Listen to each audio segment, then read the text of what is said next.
Well, it has been a long time since I used a nib pen. And in fact, hey, what the hell is that? Oh no! Oh, there's a tiny succulent on the desk. You know what that means. We're not doing anything creative today. We've got to do a tech video.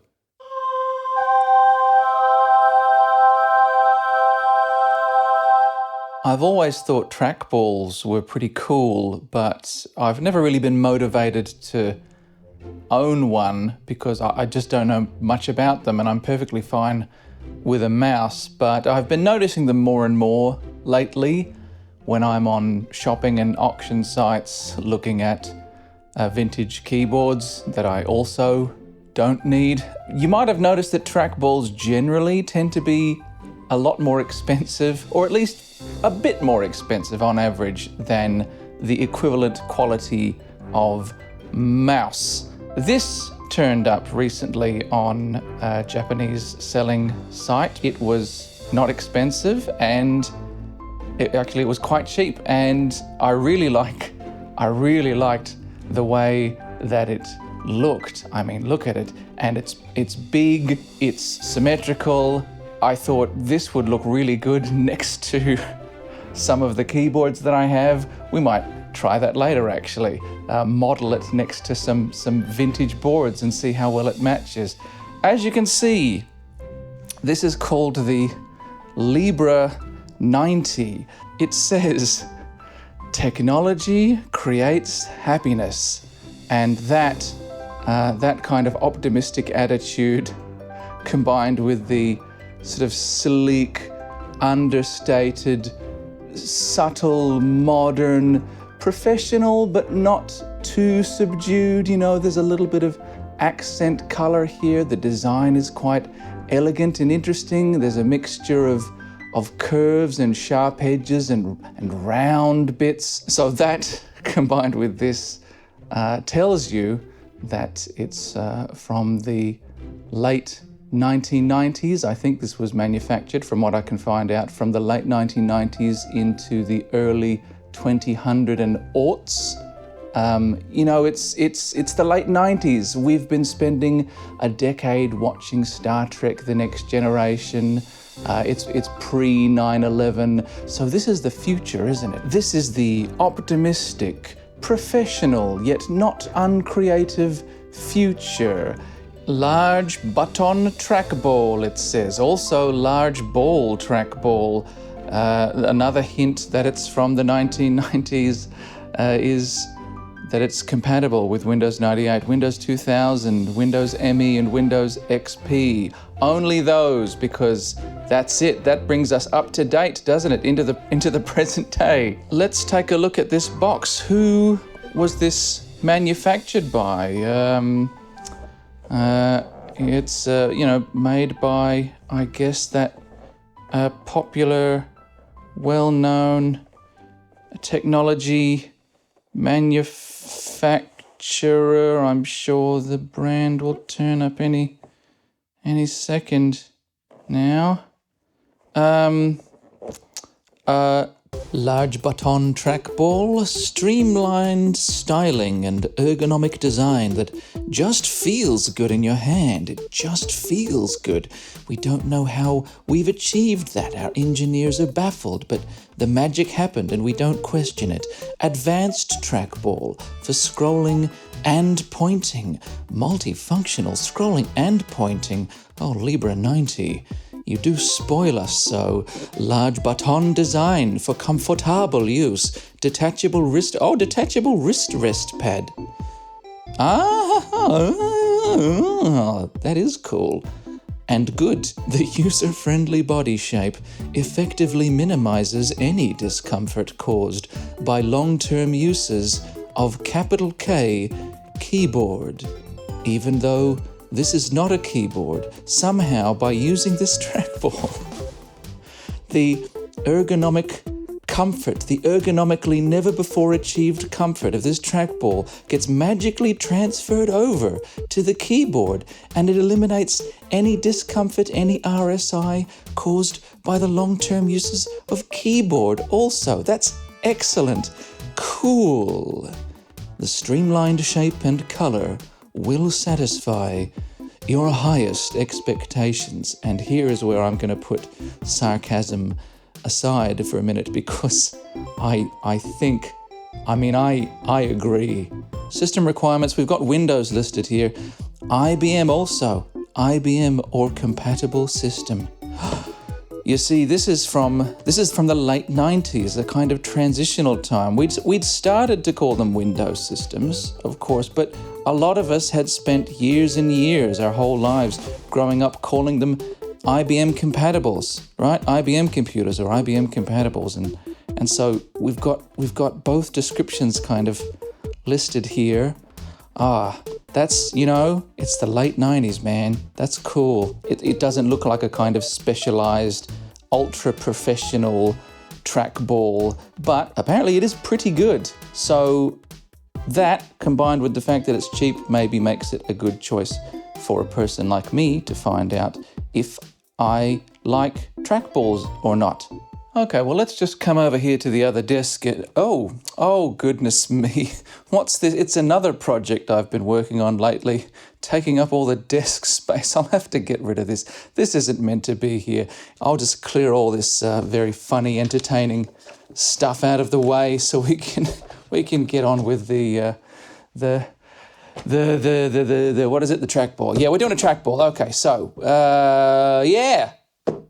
It's new old stock, I believe. So let's get it open. Let's get it open. Now, it's just exciting thing after exciting thing. Okay, yeah, there you go. Shrink wrapped. There's the, just tucked into the side there is the wrist rest, and it's nice and textured too.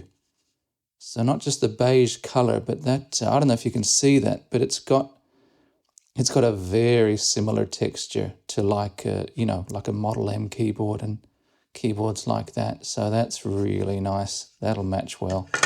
It's quite big. Wow, my hands look really pink under this light. Gosh, what did I see in the top here? Oh, okay. I think that cord is actually connected. It's not detachable. Yeah, there you go. But it's outside of the shrink wrap. Now look at that. This again is very much a kind of hallmark of this kind of accessory in the late 90s and early aughts. Is it's either going to be PS2 with a USB adapter, or more often actually a USB plug with a PS2 adapter. But there you go, it's mouse green. But yeah, this is another kind of, another mark of this transitional time, which, really, man, that takes me back. All right. Again, no branding. I think having a brand printed on this, front and center isn't so bad, but having any sort of brand printed on this really ruins the futuristic, Star Trek-y perfection of the whole thing. So this one is blessedly unbranded, as you can see. And let's enjoy the nice matte texture of this by getting that shrink wrap off. Gently does it, so I'm not scratching the surface. That's enough. Or maybe it's not enough.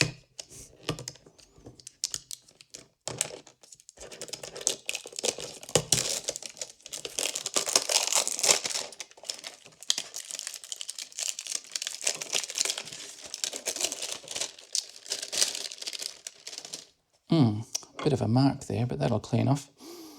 Oh, it's got that smell.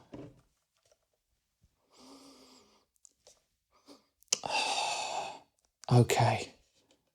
If you know the smell I mean, then you know the smell I mean. Wow.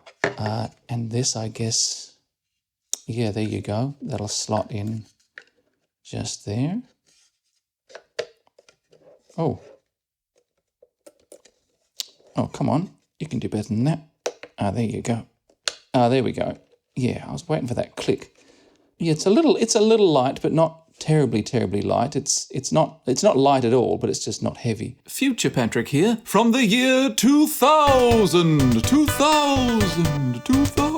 With the wrist rest attached and the cord resting on the table, the Libra-90 weighs 317 grams-ish. With the ball removed, 187. That's a ponderous orb. Oh, listen to that.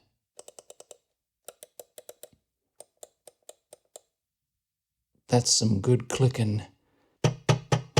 It's average, perfectly solid, just not exceptional kind of build from the looks of it. But anyway, let's get to it. Let's have the moment of truth here.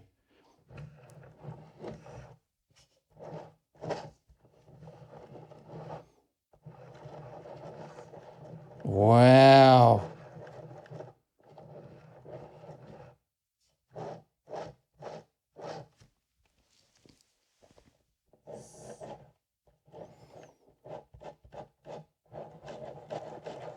That feels really cool.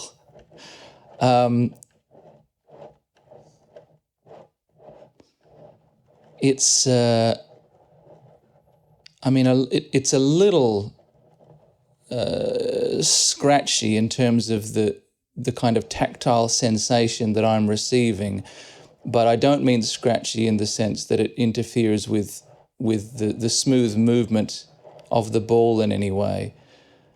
And the weight of it, I mean, I'm not lifting it up, but just from moving this ball around, it really is. You'll see sometimes, like the big track balls, bigger than this, I think, but sometimes people replace the ball in their big Kensington track balls with like billiard balls, from a snooker table, or indeed a billiards table, and that's really what it feels like. It feels like that kind of material and that kind of weight. It feels like a billiard ball. I feel like already this ball is not sort of perfectly smooth. It seems like it's come, maybe sort of pre-dinted with a few sort of scratches on it. Yeah, there's a dint right there. I'm not too bothered by that so long as it works properly. The contrast between the sort of the lightness and the perfectly fine averageness of the plastic body, the contrast between that and the weight and really sort of sturdy, heavy feeling of the ball itself, the contrast is palpable. But once it's actually on the desk, it's not a problem. This isn't going to slide around or anything. You saw those rubber feet, and the weight of the ball is adding to the weight that's already there, holding it down. So that feels nice. How would this work now? We've got 3 buttons: left button, right button. What would be the best? There's no sort of replacement for the scroll wheel like you'd have on a mouse, like a scroll sort of annulus, a scroll circle, instead of in place of a scroll wheel that functions the same way, that you could use like that. This trackball does not have anything like that. These buttons are great, by the way. I mean, you don't need to push them right in the center. They respond and click no matter where you press. That's cool. Let's see if we can open this ring up. That was a feature, wasn't it? We saw that on the back of the box. Okay. Well, that's easy enough. There's the ball, yeah, and it really is like a billiard ball, but I think a bit smaller.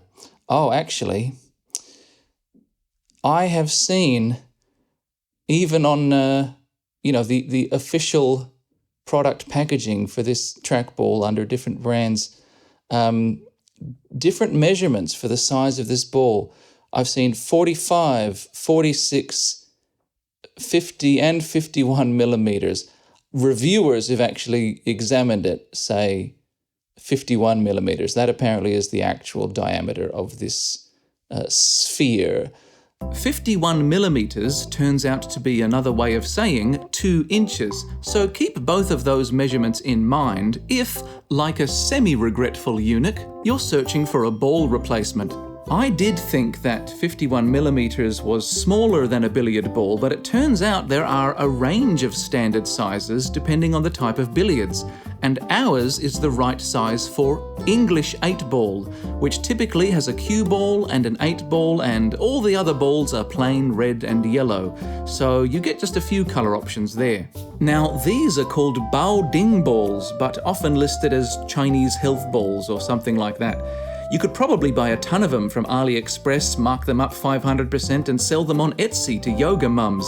Typically they're hollow with a smaller ball inside, so they make a calming noise when you David Bowie and Labyrinth with them, but sometimes they are just polished stone. With a bit of luck, you might find a set with just the right size and weight. But I've never done so this could be terrible advice. The edge here, it's a bit rough, isn't it? So again, we're not talking about the sort of highest precision manufacturing quality. Again, though, so long as it does the job, I'm not bothered by that at all.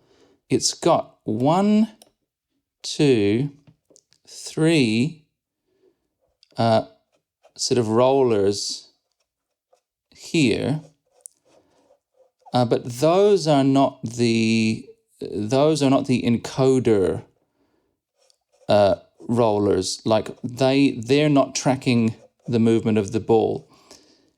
These, can you see? Is the light okay? These 2 rollers further down here, you can see that. You can see how bouncy that is. Here, with this rubber bit in the middle and this thin metal shaft. Here and also here at the bottom. These 2, they're very sensitive and bouncy. These 2 are tracking the movement of the ball across 2 axes. These rollers are just there to hold and support the ball. That seems good. Again, I'm not a trackball knower. I'm not even a mouse knower. I don't know a lot about this kind of stuff. But that seems like something that's worth mentioning. The ruler sitting here reminds me I should measure this for you. I'm going to say this is approximately 14 centimeters, including the wrist rest 19 centimeters. Width-wise, it's about 12 centimeters. And the height, and look at this sort of S-curve, by the way. Isn't that cool? I would like to see this next to an Apple Extended Keyboard 2, which also has an S-curve. I don't expect them to match up at all, but if they did, that would be pretty cool, wouldn't it? Future Patrick here. They don't, but it's still pretty cool. At the back end, it's about 4.5 centimeters tall there. And at the front, maybe 2 centimeters, tapering off at the wrist rest end.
here is the trackball on my actual computer desk where I will be using it for at least the next couple of days alongside the IBM Japan 5576001.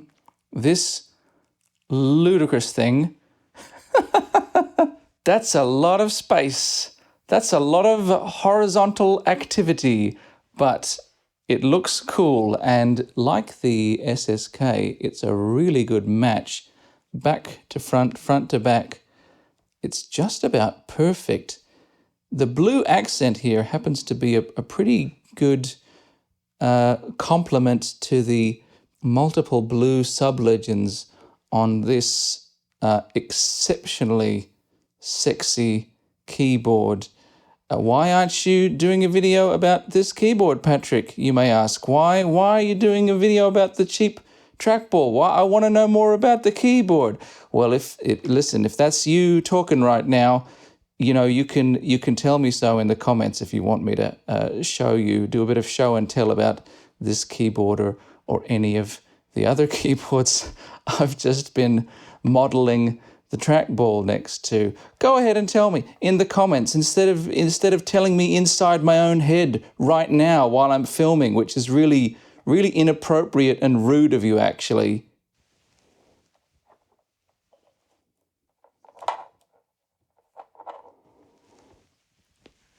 Is there room back here?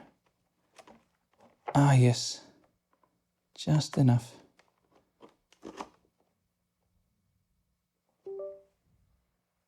There's that happy noise. I'm excited.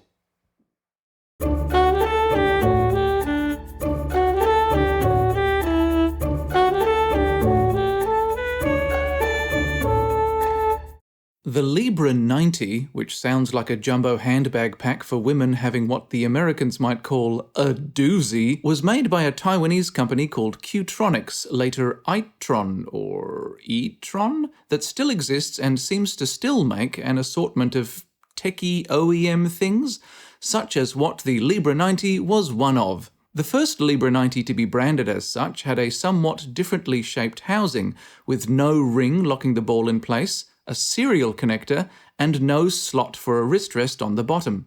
It was made locally in Taiwan, unlike the later egg-shaped ones like what I have, whose manufacture was outsourced to China. I mean, the other China. Being an OEM product, it appeared with "Winner" and "Reveal" branding alongside a 2-button Mac version with an ADB port, which was stamped with "Identity Systems" or Interex. Wow, that's a whole word made out of just 2 prefixes. Weird. I also found a single reference to a version branded the CMS Right Track, but no pictures. I couldn't find any dates to attach to this earlier design of the Libra-90, so I'm just gonna declare early 90s. The box for the Qtronix version has some proper technical info on the back, and the packaging overall leans pretty stylishly into the whole Libra thing. Look at this blurb on the front. It's like the opening of a JRPG. In Greek mythology, gods and humans lived together on the earth until a human girl, Pandora, opened the forbidden box and released the misfortunes of evil unto the world. As a result, the gods left for the heavens, all except the goddess of justice. She stayed to judge the good from the evil with her Libra in an attempt to teach the humans justice. The humans failed to heed her ways, and in sadness, she also left for the heavens. She, with her Libra, became the Virgo and Libra constellation. I'm not sure what we're supposed to make of that.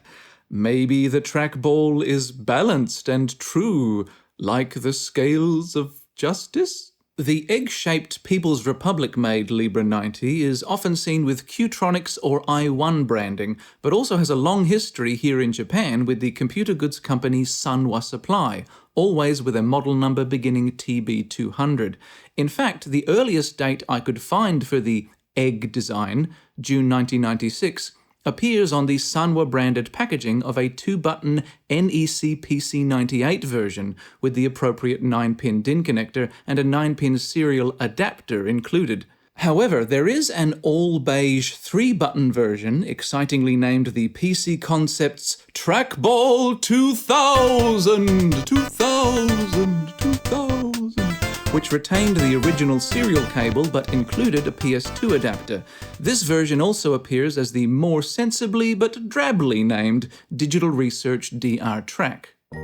And what do you know, as I was wrapping up the editing of this video, this turned up, the 3-button DOS-V version of the Sanwa Supply beige egg from a moment ago. Funnily enough, the driver diskette is printed with instructions only in English, and with the date, November 1997, written the deranged American way. Qtronix's own branded version here seems to be the same. The text on the packaging isn't absolutely unambiguous about PS2 compatibility depending on an included adapter, but since the box doesn't specify PS2 or serial in big letters anywhere, I'm gonna guess that's the case. This version also has a 2-button ADB-connected Mac sibling. The all-beige version also appeared with the new and improved Winner branding, though I can confirm neither the type of connector it had nor whether it ever won anything. But what about my Libra-90 with its sophisticated pebble blue middle button and direct PS2 connector, color-coded mouse green according to the PC97 industry specification, a standard introduced, as the name suggests, in February 1998? Well, indeed, the earliest date I found for this style is 1998, and that date came from someone who disassembled a Qtronix branded one and looked for a manufacturing date inside. The Japanese blog Neko's Trackball Room did the same in 2004 and found a manufacturing date of January that same year. Neko, however, purchased the exact same mysteriously unbranded version that I did, and speculates further that the packaging's perfect similarity to already available branded versions of the Libra-90, like for example this iOne one, renders it somewhat suspicious? Neko also did a side-by-side comparison with a Kensington Expert mouse. Seeing them juxtaposed like that, you have to imagine that the Libra-90 was consciously designed to suggest itself visually as a budget alternative to its less attainable high-end rival. Its relatively high quality, affordability, and OEM status made the Libra-90 attractive to entrepreneurial types wanting to make their own trackball-y things without having to start from scratch. Here's the AbleTrack, which can have 2 foot switches attached for accessibility. And here, Christ almighty, is the very much of its time FP Gaming Assassin 3D Precision Deathmatch Game Controller, endorsed by American McGee in gritty, realistic lettering. Released as early as mid-1997, but possibly earlier. The preferred trackball of ninjas with machine guns, the Assassin 3D, had a joystick-style GamePort connector and could have an actual joystick attached to it in turn, allowing elite gamers of the day to come to grips with certain notions of masculinity with two-handed efficiency. And here the Libra-90 family tree starts branching off, because this ball and stick configuration was the direct predecessor to the more well-known and no less ridiculous Mad Catz Panther XL, which welded the two together. At the same time, the OG FPGA 3D PDGC was re-released as simply the Panther. None other than Mr. LG Roddware covered the Panther XL a year or two ago, so check that video out if you want to follow this suspiciously sticky thread further. Back in the world of muted, sensible computing for grown-ups, In May 2005, Sanwa Supply in Japan released the blue button Libra-90 as the TB-200 UP and probably alongside it the TB-200 PS3, which had the same PS2 connector but came packaged with a serial adapter instead of a USB one.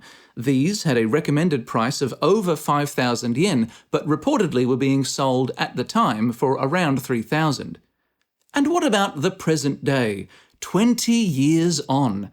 I doubted that it was still being manufactured, but iOne's websites still list a now all-black version of the Libra-90 as an OEM product, which I found listed for sale on at least one, possibly still functioning, webshop.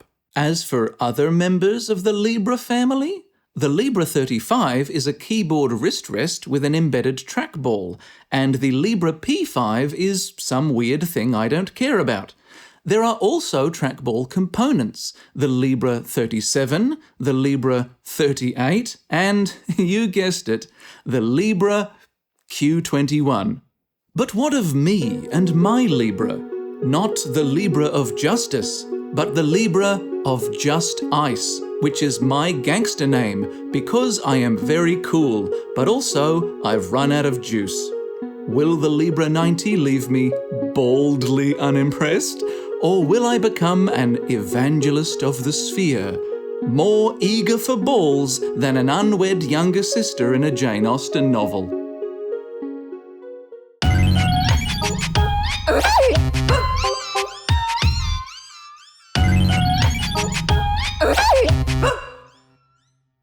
Thank Christ. Hello again. You are still watching Patrick Alexander's World of Content. I am Patrick Alexander, your substitute paternal role model who is equally, if not more, disappointed in you.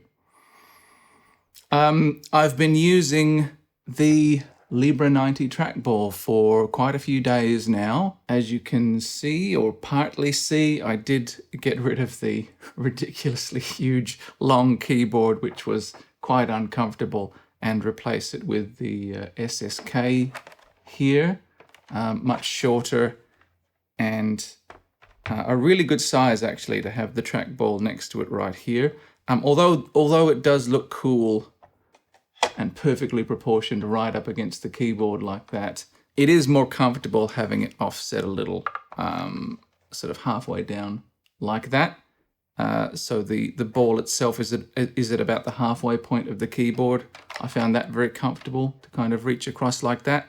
My arm on the armrest of my chair here and kind of coming directly forward, resting on this nice big trackball-y platform.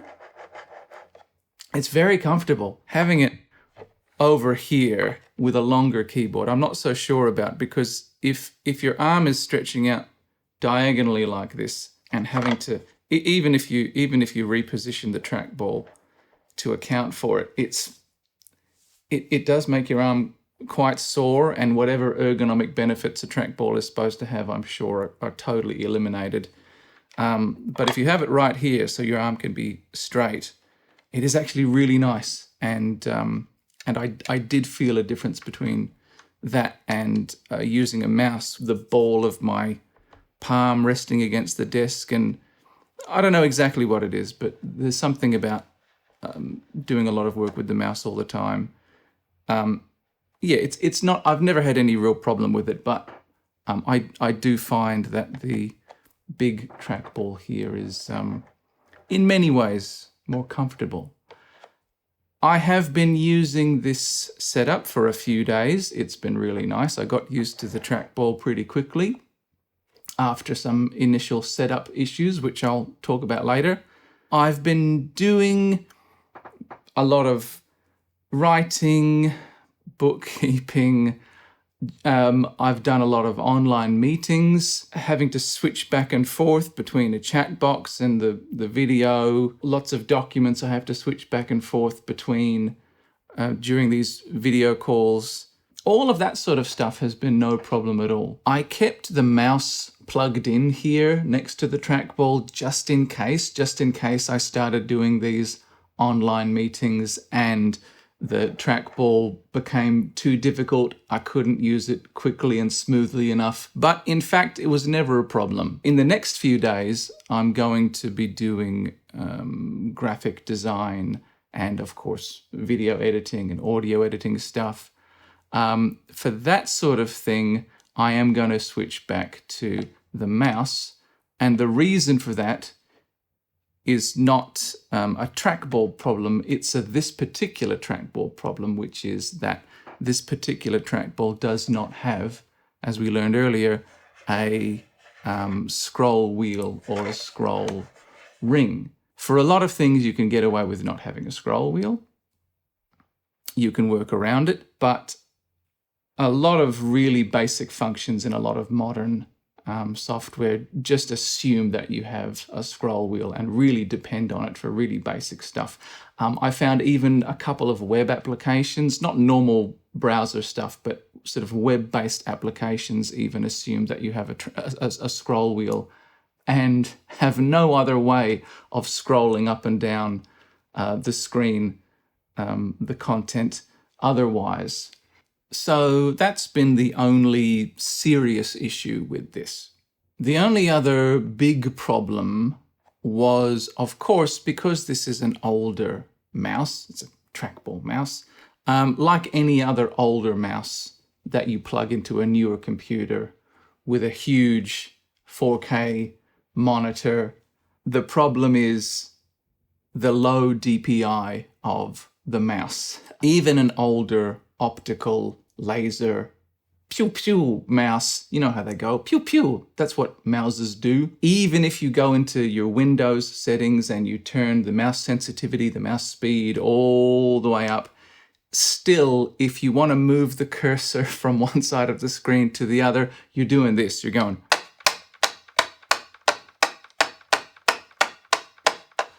which is horrible and obviously not feasible. So I looked up what ways people have to overcome that problem if you want to use an old mouse in a new computer. And so much of the advice was inapplicable, useless. Just so you have all the relevant information, I'm using a Windows 11 system here. Alas, it is what it is, but just so you know, that's where I'm talking from. That is whence I talk on this. A lot of people suggested using regedit, going into the registry and editing the mouse settings in the registry. That was useless. There's nothing you can do in there that isn't the same thing you can change in the front end, in the Windows mouse settings. You're just doing it, you know, from the secret back room, but you can't actually exceed what the normal Windows settings will allow you to do anyway. And in fact, after editing the registry, if you go and change the Windows settings again, that obviously resets everything in the registry anyway. What you really want to do is somehow exceed what the Windows settings will allow. Because obviously, you know, the mouse is capable of moving a cursor from one side of the screen to the other. You've just got to make it more sensitive somehow. So there's got to be some kind of software solution. But editing the registry is not it, at least in my experience. A lot of people suggested a piece of freeware called X-Mouse button control, which turns out to be a really cool piece of freeware, but not the solution for this problem. You can set up different mouse profiles for different purposes and switch between them, and you can customize what all the buttons on your mouse do. That's really cool, but you can't exceed what the Windows settings will allow. I tried a few other things too, but long story short, the real solution turned out to be another piece of freeware, which we're very grateful for, called raw Accel. And this is mostly targeted at and used by, seemingly, people playing first-person shooter games and wanting to have more particular control over the way their cursor moves around, but not really relevant to me. But it turns out this is just really good software for having greater control over your mouse, not just your trackball, your mouse, whatever other kind of mouse you have. It is quite complex and difficult to figure out on your own, but it is popular enough that there are, I'm sure, resources available which can teach you how to use it if that's what you want to try. I'm not going to do that right here, although I may interrupt myself just now to show you what I've got set up, just in case that's a helpful starting point for you. I might do that just now. This is raw Accel. You can see the little red dots on the charts responding to the movement of my trackball, and you can see my settings. This here sends multiplier at the top. Don't set that to anything higher than 1. If you do, like if you set it to 3 or 4 or something, the mouse cursor or the trackball cursor will move across the screen more speedily, but it won't do so smoothly pixel by pixel because it'll be instead leaping, like the smallest step will be multiple pixels. What I've done instead is go up to charts, scale by mouse settings, DPI, and I've set the DPI to a very low 400. That'll make it very sensitive, and of course you make up for it with the rest of the settings. Cap type set to both, cap input at 0.8, cap output at 6. Just for your information, as you can see, I'm using 1.6.1 of raw Accel. Surprisingly and unfortunately, raw Accel doesn't, at least at the moment, seem to have a way of creating multiple profiles. A feature it does have though, which is very, very useful potentially, which I am grateful for, is if you go up to advanced, go to device menu, as you can see, raw Accel detects and identifies all of the different pointing devices you have currently plugged in. This listed as PixArt USB optical mouse for some reason. This is my regular Cherry M5400 mouse with a optical sensor and relatively high DPI. And what you'll notice is that I can disable it. I've got that set as disabled right now. And you may also notice that as I move the mouse around, as I move the cursor around with the mouse, the red dots on the charts aren't doing anything, right?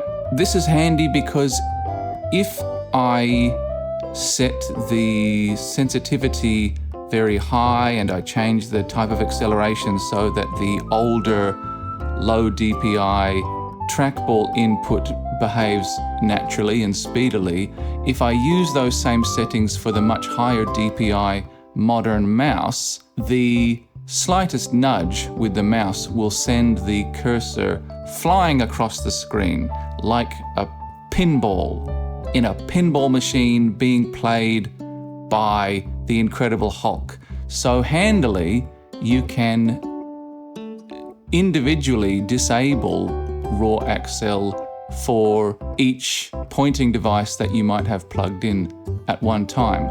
So that's very, very useful. Welcome back, possibly.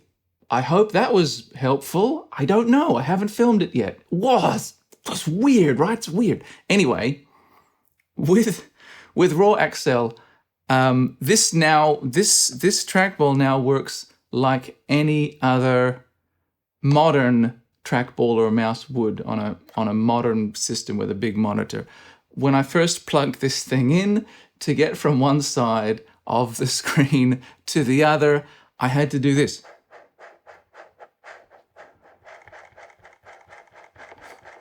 But now, let me just look at the screen in front of me. I'm sorry you can't see it, but you're not going to see my private stuff on my personal desktop computer.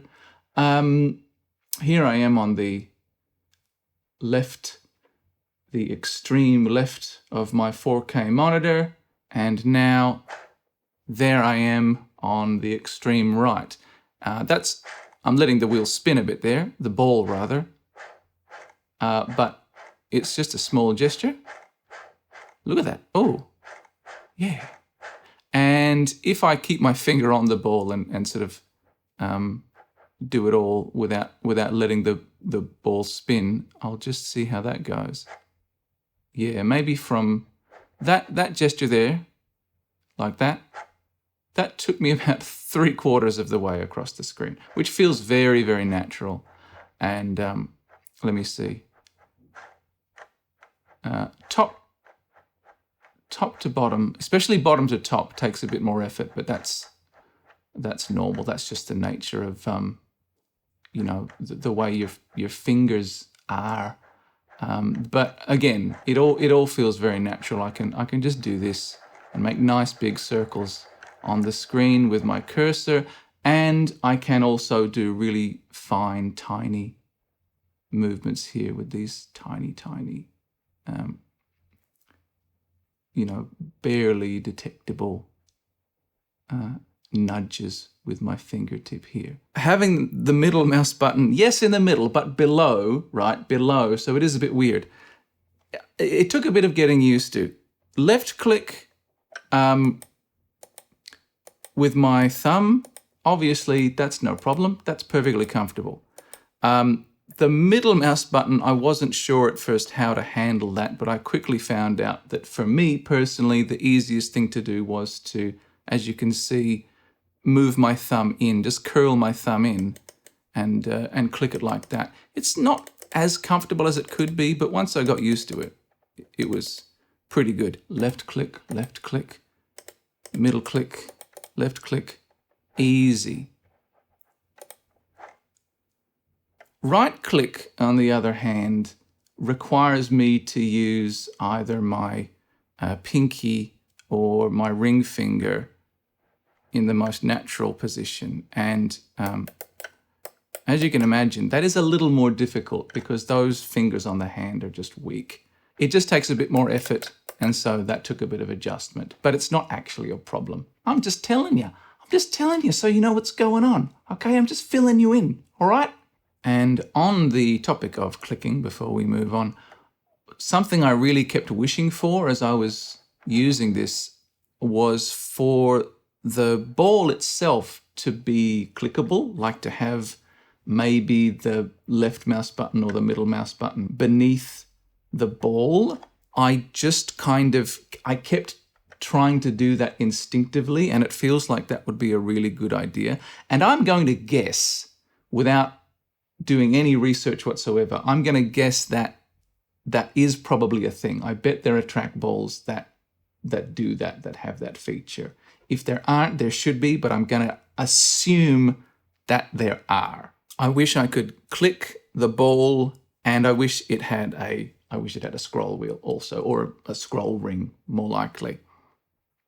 I really do like this big symmetrical style of trackball, I think. If I ever get another trackball, it's gonna be like this one. I know there are those ones that you hold basically like you hold a mouse, but this really suits me. I can't tell you how comfortable it is to just have your hand sitting here.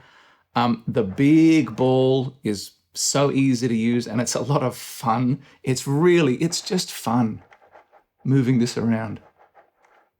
Hearing that sound, spinning the ball sort of, potentially infinitely, just moving the cursor around this way, it feels really good under your fingers. Even ergonomics aside, even just as a novelty, it's really inviting. And if you're the kind of person who likes to change up your computer input peripherals from time to time, just to add a bit of spice. Trackballs are fun. Get a trackball. They're cool. Get a big trackball. Get a big one. Get a nice big trackball, son. The only other issue I had with this trackball, not always, which is why it's a bit annoying, occasionally it just catches a little, like you'll especially when I'm doing tiny movements with the trackball, occasionally I'll do a little nudge, and then suddenly the nudges stop working. The cursor stops moving. The ball is moving, but like nothing is happening on the screen for a little bit until I get past whatever it is that's catching inside the trackball. I don't know what's causing that. I'm assuming it's just a flaw in the hardware itself. It could be that the rollers need a clean, except of course that I got this brand new. You witnessed me removing the shrink wrap, right? So that it should all be perfectly clean. When I'm using bigger gestures, the gestures are violent enough, they're forceful enough that whatever it would normally catch on at the smaller level, the ball just goes right over that. But when I'm doing these much more gentle little movements, it occasionally catches on something.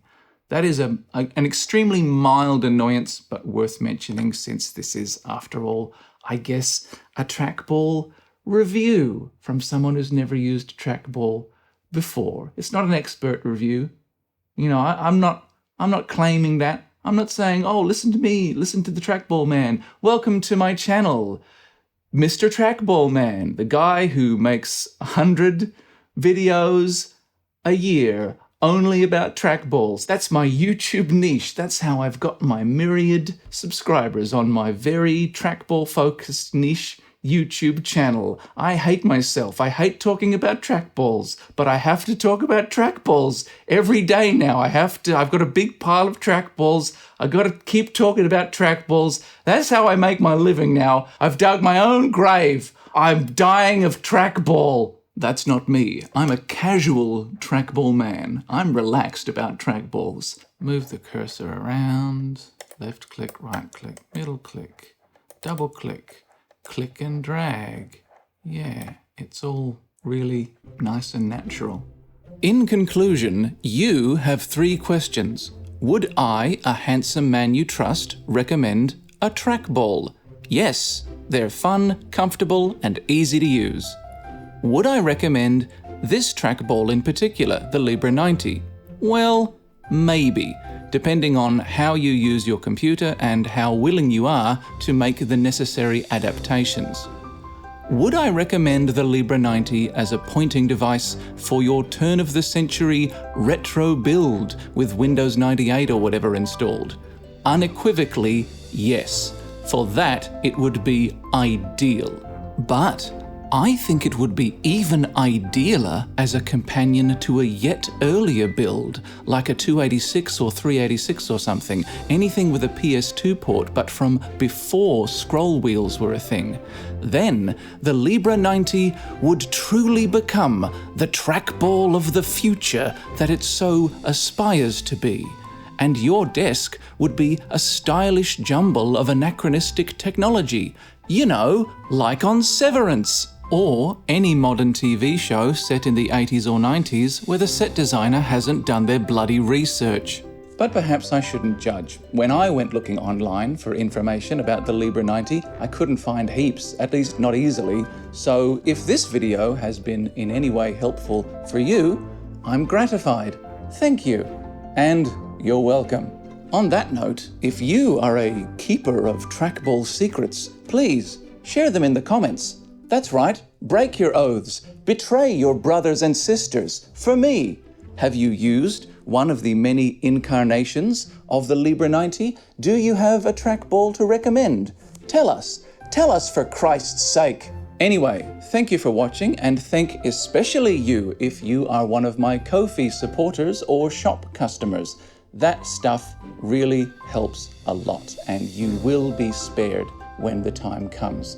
As always though, I've enjoyed making this video, you've enjoyed watching it, but that doesn't make us friends.